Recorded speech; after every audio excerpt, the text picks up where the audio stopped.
Thank you for joining me. I'm a legal practitioner. I specialize in intellectual property, music business, sports law.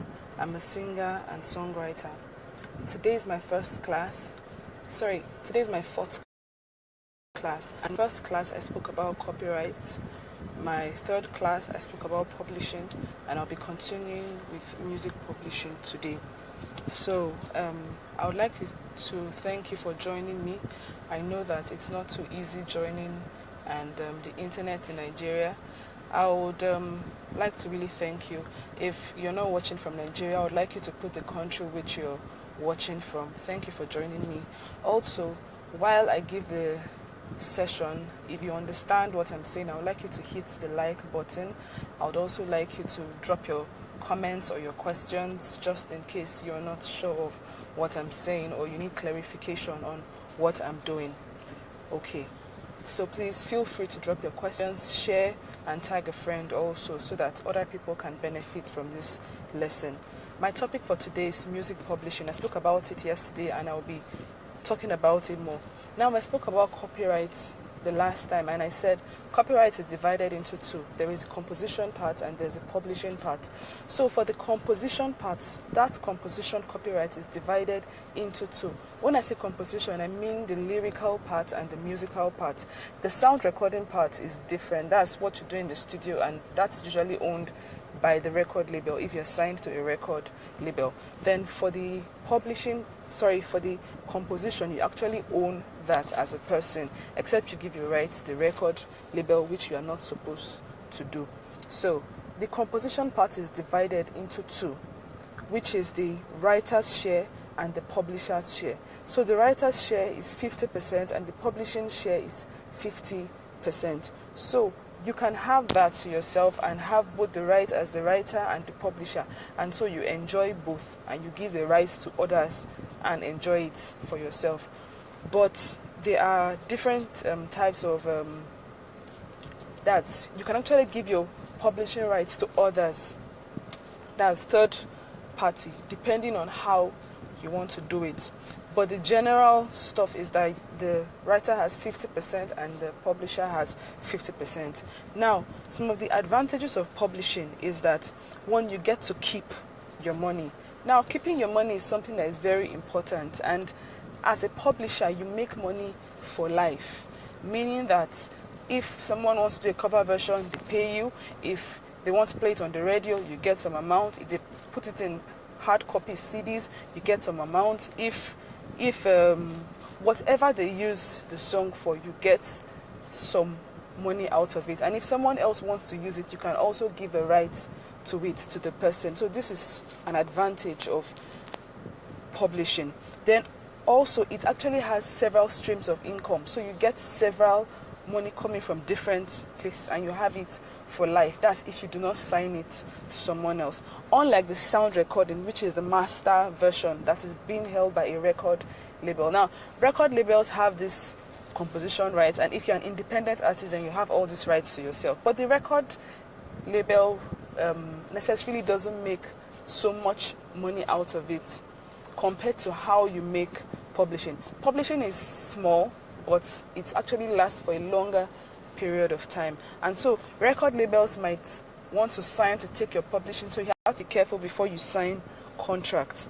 Now, for the record label, if a record label should sign you, they might have to pay for your tours, they pay for your dressing, pay for your hotel allowance, give you an advance to use. By the time they give all this to you, when they sell the CDs, they actually deduct all this, and after deducting it, you now get to keep whatever is left. But as a publisher, you get to keep everything to yourself. So this is one of the advantages of holding on to your publishing rights. Now, the key things to note before signing a publishing deal is that, number one, you have to note, how many percent am I giving? Am I giving everything? Am I giving all? I explained that the writer's share is 50% and the publishing share is 50%. So how many percentage are you giving out of the publishing share? Now, there are some people that give everything. That's the 50%, some give 25%, some give 15%, some give 10%. It depends on your leverage and how you can negotiate for yourself. So you have to be sure, how many percentage am I signing out? Secondly, you have to be sure of the length of time in which you are signing out your publishing rights. Now, the length of time. Are you signing it for the rest of your life, forever? Because before, people that owned some of these networks, they actually went ahead to sign the publishing rights for life, and so those people that actually wrote the song and had the rights to the song were not able to enjoy their benefit, and they just took peanuts out of it. So recently, people have been signing for 10 years, and you can even negotiate better if you have an understanding of your publishing rights. So it's good for you to know the publishing length of time, and be sure to consult with your lawyer before signing a contract to that. Then I'll be talking about reversion. Reversion has to do with you getting your song publishing rights back. So let's say you are a singer. I'm a singer. I have a song, Touch Your Soul. I'm Juliana Imam. I can decide to give my publishing share of my rights to a publishing company to handle it. When they go and handle it, I can say handle it for the next 5 years. So they handle it for that 5 years and make it popular, make it be in TV shows, movies, games, give it for covers, publicize it and all that. Then after 5 years, when the song has gained a little popularity, then I take it back. So this is the power of reversion. So you have to be sure of what you're signing before you sign it, so that you can enjoy the power of reversion. If you're listening to me, I would like you to put a thumbs up. I would like you to like. I would also like you to comment if you understand what I'm saying.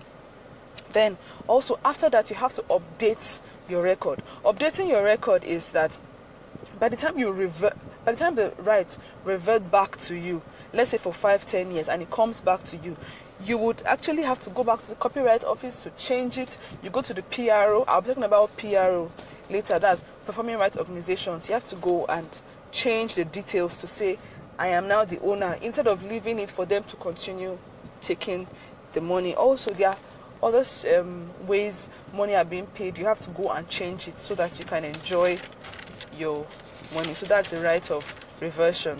Then one thing is, don't give or assign your rights to someone else that is not in your band. So try to restrict it at least, because let's say I have a band and we are 5 in the band, and someone says I don't want to hold the rights to it. So instead of putting my name, put the name of my sister, or put the name of my brother, or put the name of my friend, or the name of someone that I'm owing to take the money perpetually. Now, if you have a licensing agreement or you have an agreement to sign, the 4 of you might come and sign it, but the 5th person that does not have any business to do with your company might now decide not to sign it, and so you now lose money because they are not waiting for you. You now lose valuable dollars because that person refused to sign. So it's good for you to try to limit it, to say, I want everybody in the band to be the one participating in this. Or if you're not participating in it and you want to assign it to someone that is not part of the band, whenever licenses are to be signed, the person would not be able to stop the rest people from benefiting from that license. Then advice to artists. Now, as an independent artist, whether you're going to sign to a record label, always keep your publishing. Always say, whatever you want to take, but do not take my publishing. I want to have the rights to my publishing. Having the rights to your publishing means that whenever they want to sing a cover, you're the one they will pay. Whenever they have to use your songs for TV commercials, you're the person to pay. Whenever they have to pay the publishing interest for the mechanical royalties, you are the person they will pay. So as an artist, always hold it. Then my advice to record labels: if your artist is not aware, always take the publishing. Do not allow them hold the publishing. Always take the publishing. Now, some of the advantages of it is because when anybody performs your song, as a publisher, you take it. When anybody signs your song for TV placements, radios and the rest, as a publisher, you get it. Whatever amount they pay as a publisher, you hold it. Then licensing terms, you're the one to say, I want to do this, I want to do that, this is how I want the licensing term to go. And so you have to, lead it the way you want it. But if you're not the one holding it, then they can put the terms in a way that is not favorable to you. Then you can also decide if you want to involve admins or not. Then channels through which publishing income is being paid. If you're listening, I would like you to I would like you to share, I would like you to send your questions and tell me if you understand what I'm saying. Now, they can pay you through your PROs, that's performing rights organizations. Subsequently in my class, I'll be talking about performing rights organizations. These are organizations that help you collect your money, because as a person, you can't go around from one place to the other. You have to give this to people that might be able to help. Then publishing admins, they help you to do the clerical work and all that, and so when they help you do it, they help you also get the money and send it to your account. Then collective bodies, there are other bodies aside from these two that are also in charge of collecting funds, and so when you register with them as a publisher, you also get your money too. So these are the avenues through which publishing income or royalty is being paid. Then types of publishing, I will not be treating all today. I'll be treating some, and I'll be treating the next in my class on Friday. So self-publishing is the first thing. That's, I'm an independent singer. I actually did my songs and I recorded them and did everything. So, and I'm publishing my songs on the 30th of August, just some few days away. Now I'm doing it myself. So I am a self-publisher. All the documents I wrote, I put myself as the publisher because I do not have any other publisher for now. So I am a publisher. So that's self-publishing. That's the number one. Secondly, there is the individual song publishing, and this is when you are approached for a single song. So let's say you release a single or you release an album and one is doing very well, and a publishing house come to meet you, a publisher comes to meet you and say, I want to use this single, I want to sign you to this single and try to get the maximum value out of this particular single. Then that means you're signing an individual song publishing.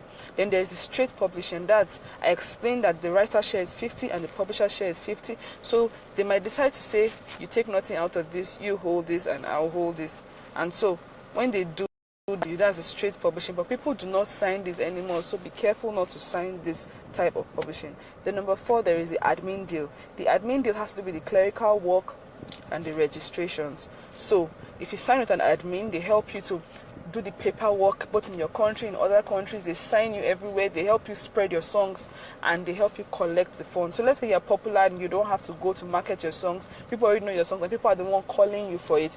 Now you can decide, doing paperwork is too hard for me, let someone else do. So this is an admin deal.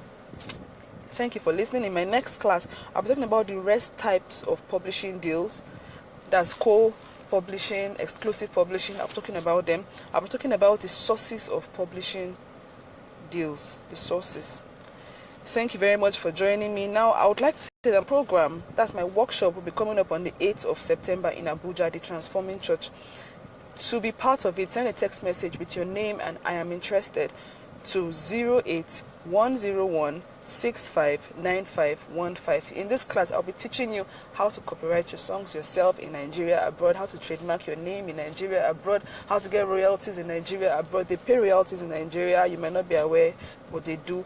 I'll talk about how to get licenses, how to put your covers, and what to do and what not to do. I'll be teaching you this. Then also, my album will be coming out on the 30th. I have 2 albums, the gospel album and the jazz album. I would like you to go on iTunes, just type in Juliana Imam and you will see my songs. Or just go to Google and type in Juliana Imam. You will see several sites in which you can buy it. Please support me. Also, I'd like you to share. I've treated 4 topics, 4 classes now.